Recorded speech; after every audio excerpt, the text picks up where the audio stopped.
It was late at night when Thomas heard the noise. The old man sat in his small wooden house, sipping warm tea by the window. Outside, the wind was soft, and the stars shone clearly. But then he heard something, a small rustle, a soft snap of a twig. It came from his garden. Thomas stood up, careful with his old knees, and took his flashlight. Slowly, he stepped out into the cold. His boots crunched the dry ground. As he moved closer to the vegetable garden, he saw something move, near the tomato plants. He flashed the light and froze. There, crouching in the dirt, was a child, but not an ordinary child. Its skin was light blue, its limbs thin, and its big round eyes reflected the light like glass. It had a small mouth and wore clothes that were torn and dirty. In its small hands, it held a bunch of stolen carrots and tomatoes. The child gasped and dropped the vegetables. It tried to run, but its legs shook and gave out. It fell to its knees and crawled backward, eyes wide with fear. Thomas didn't move. He looked at the creature and saw something he didn't expect: fear, hunger, and sadness. This wasn't a thief. This was a child, and it was starving. He slowly turned off the flashlight and knelt down, staying quiet. After a moment, he asked in a gentle voice, "Are you hungry?" The alien child looked at him, confused. Then slowly, it nodded. Thomas held out his hand. "Come," he said. "I have food inside." The child didn't move. It looked left and right, ready to run, but then its stomach growled loudly. It looked back at Thomas's face. The old man's eyes were soft, not angry. There was no weapon in his hand, just kindness.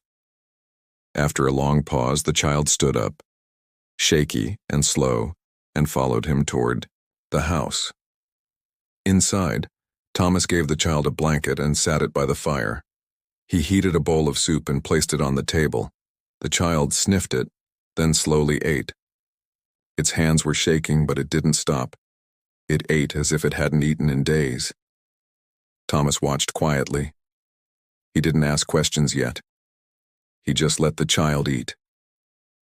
After some time, the child looked up. Its voice was small and broken. "My name, Liku." Thomas nodded.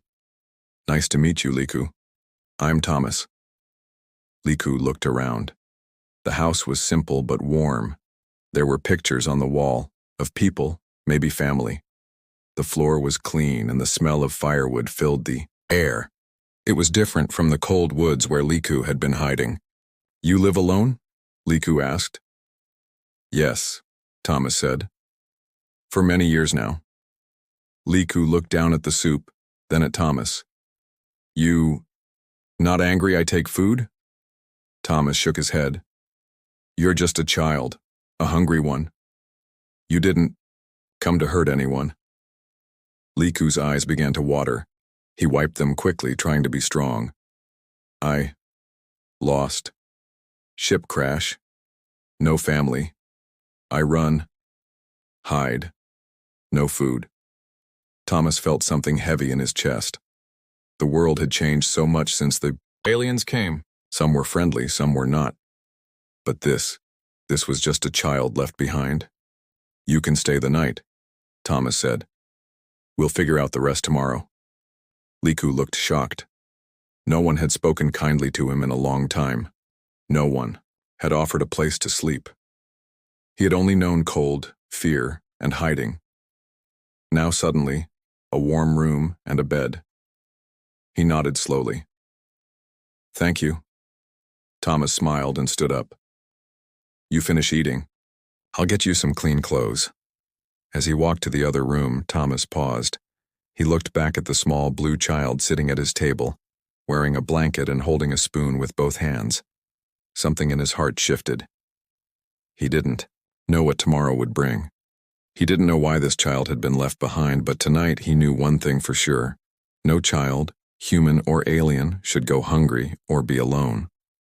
Outside, the wind blew softly through the garden. The vegetables lay scattered where Liku had dropped them. But inside the house, something new had begun, something small, strange, and full of hope. The hungry truth. The next morning, sunlight touched the small wooden house as Thomas stepped into the kitchen.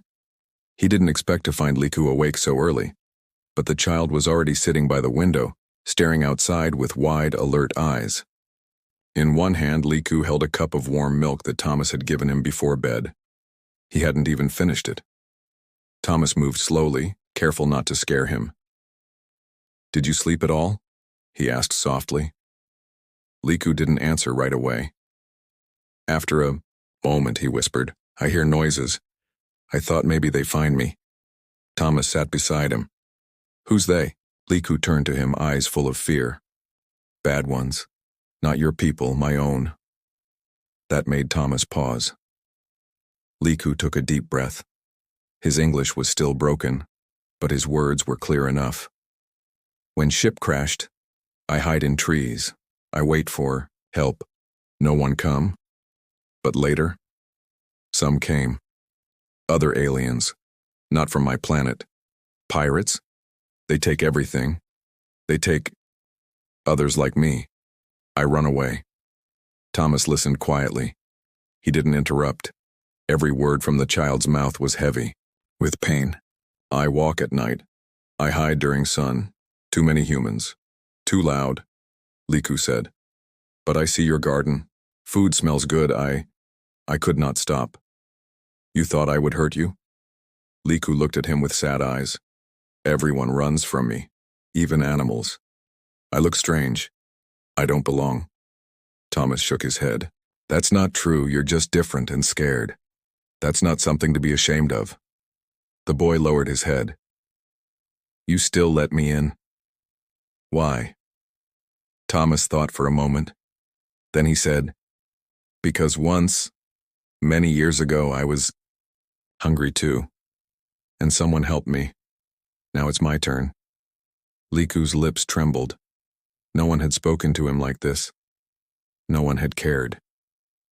Thomas stood up and brought a plate of pancakes to the table. "You'll need strength. You're not safe out there, not yet."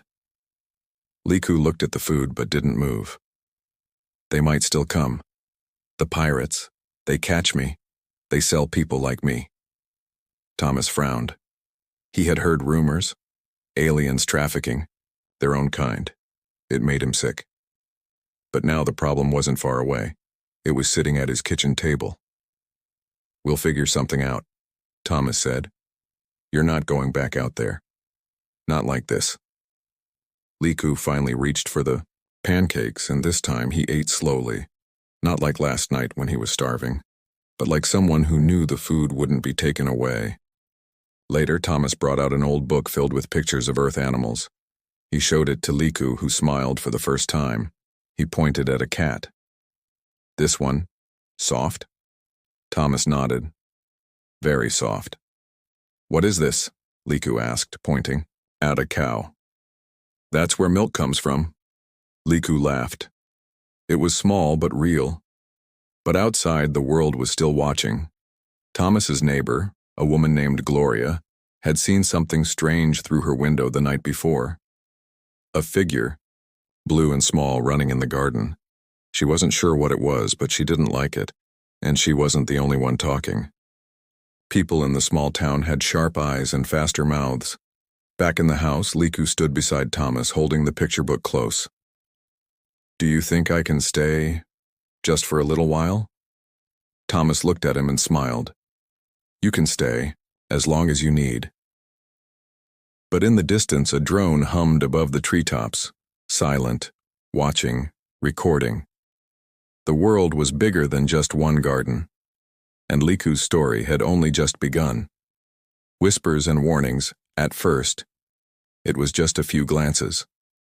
A curious eye watching Thomas's house for a little too long. Then came the questions, softly spoken in the market, passed from one mouth to another like smoke. "Did you see something strange at the old man's place?" "I heard he's hiding. Someone." Thomas had lived alone for years, and most people left him be. But small towns had long memories and loud whispers. One neighbor said they saw a figure with glowing eyes near his garden. Another swore something inhuman was moving behind the curtains. And in a town where people feared what they didn't understand, fear quickly turned into suspicion. Inside the house, Liku had begun to smile again. He had warm food, clean clothes, and a small corner in the room that Thomas called his own. They spent hours together, Thomas showing him books, tools, and the strange things of Earth. Liku loved learning. He even tried helping in the garden, though he got dirt on his face more than his hands. But the peace couldn't last. One evening, Thomas returned from the town store and found a folded paper nailed to his door. It read, "We know you're hiding something. Don't bring danger to our doorstep." Thomas crumpled the note slowly. His face stayed calm, but inside, a quiet storm began to grow. That night, he sat with Liku near the fireplace. The child could sense something was wrong. "Did something happen?" Liku asked. Thomas nodded. "People are asking questions. They think I'm hiding something." Liku's eyes widened with fear. "Will they come?" Thomas looked at him carefully. "They might, but I won't let them take you." Liku shook his head. "I don't want trouble. I can leave. I can hide again." "No," Thomas said firmly. "You're not an animal to be chased. You're a child. You deserve better." Liku sat silently. His small hands held the edge of his blanket tightly. The next morning, things became worse. A government drone hovered above the house, quiet, sharp, and cold. It scanned the area, its red eye blinking. Thomas saw it from the porch. He didn't wave. He didn't move. He just watched. Liku saw it too and froze in fear. "Don't worry," Thomas said softly. "I've dealt with worse." But inside, he knew the drone meant something serious. Someone had reported them. That evening, a knock came at the door. It was Officer Miles, a local lawman Thomas once knew during his younger years. His tone was polite, but his eyes were sharp. "Evening, Thomas," he said. "Mind if I step inside?" Thomas didn't blink. "What's this about?" "Some folks are saying they've seen unusual things around your property. Just doing a routine check." Thomas stepped outside and shut the door behind him. "You know me, Miles. I don't cause trouble." Miles looked at him for a moment, then leaned in. "You know they're watching, right? The drones, the satellites. If there's anything not registered, they won't stop with just questions." Thomas didn't answer.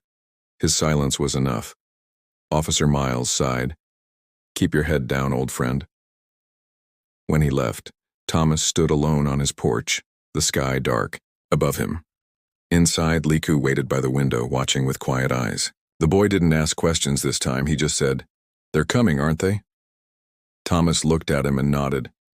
"Yes, but we're not going to run." Outside, the stars were fading behind clouds.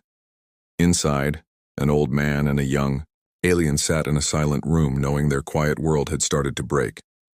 And in the shadows of the town, someone made a call to someone higher, colder, and far more dangerous. The garden wasn't just a place of peace anymore. Now it was the center of a storm. The midnight knock. The night was colder than usual. A strange silence had taken over the land, the kind that comes before something bad. Thomas couldn't sleep. He stood near the window, watching the trees sway under the moonlight. In the distance, something didn't feel right. The wind carried more than just leaves tonight. It carried warning. Suddenly, the soft hum of engines echoed through the stillness. Thomas narrowed his eyes. Black shapes moved at the edge of the woods. They weren't neighbors. They weren't police. They were something else. Silent, fast, and trained. Liku was asleep in the back room, curled up with the blanket Thomas gave him on the first night. He looked peaceful, unaware that danger was closing in. Then came the knock. Not loud, not soft, just firm, once, twice, then silence. Thomas didn't answer. He reached behind the bookshelf and pulled out a dusty metal case. Inside were papers, tools, and a small round device blinking green. He hadn't touched it in years. Not since the war. Another knock. Thomas opened the back door quietly and slipped. into the room where Liku slept. "Wake up," he whispered. "It's time." Liku sat up quickly, his eyes full of confusion. "What's happening?" "They found us," Thomas said. "We don't have much time." He led Liku through a narrow hallway and opened a trapdoor hidden beneath the old kitchen rug. "Down there, it's an old storm shelter. Stay quiet. No matter what happens, don't come out unless I say so." Liku hesitated. "But what about you?" "I'll talk to them. I'll give you time." Liku's small hand grabbed Thomas's sleeve. "You don't have to do this." Thomas looked into the child's glowing eyes. "Yes, I do." The knock came again, louder this time. Liku climbed down the ladder. Thomas closed the trapdoor and placed the rug back over it. Then he walked to the front door, slow and steady as if nothing was wrong. When he opened the door, 4 armed men in black stood outside. They wore no badges. Their uniforms had no name. But Thomas had seen their kind before. Government shadows. "You're Thomas Gray?" the tallest one asked. "Yes. We have reason to believe you're harboring an undocumented being on your property. Stand aside. We're coming in." Thomas didn't move. "You have no warrant." "We don't need one." One of the men pushed past him, stepping inside. Another followed, scanning the room with a silver device. Thomas stood quietly, his hands by his sides. But inside, his mind raced. Beneath the floor, Liku held his breath. He could hear the boots above. Every step made the wood creak. His heart pounded like thunder in his small chest. He wanted to scream. He wanted to run. But he remembered Thomas's words. "Don't move. Don't make a sound." Upstairs, one of the agents knocked over a photo frame. It hit the floor and cracked. Thomas flinched but said nothing. "There's no one here," one of them finally said. "Then why the report?" another replied. "They scanned the house twice, even the attic, but they never checked the floor." The leader stepped close to Thomas. "If we find out you're lying, it won't just be your house we take."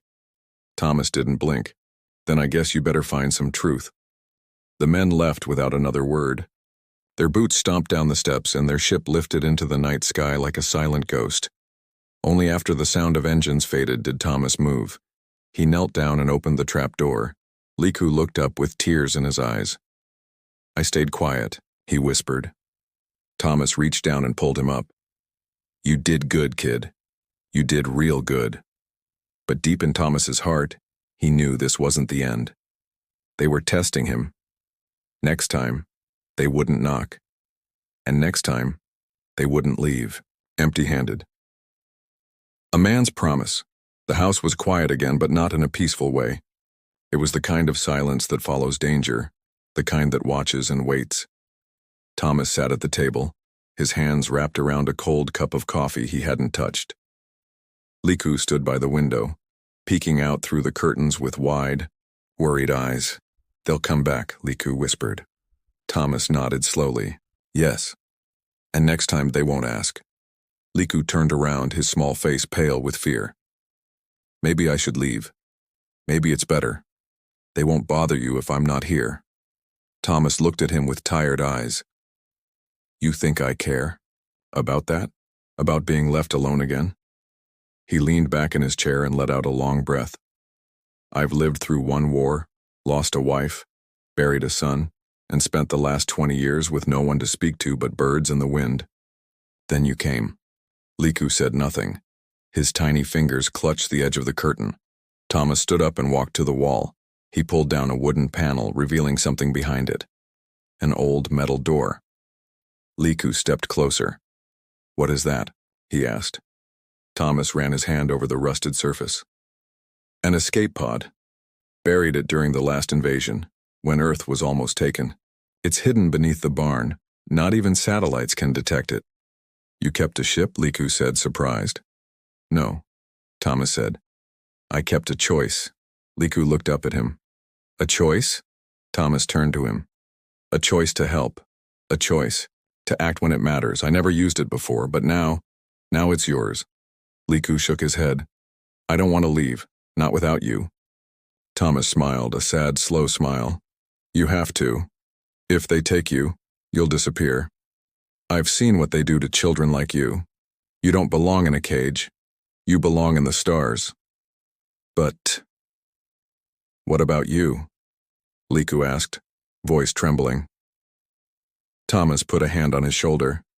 I'll be fine, I'm old, I've lived enough life for two. But you? You're just starting, you deserve a chance. Liku looked down, his eyes filling with tears. You were the only one who was kind to me. I don't want to lose that. You won't, Thomas said. Because I'll still be here. In your memories. In your story. And someday when you're strong enough, you'll tell others. You'll make sure what happened here means something. That evening they worked quietly. Thomas led Liku through the barn where dust covered everything. Hidden beneath hay and wooden boards was a steel hatch. Together, they pulled it open.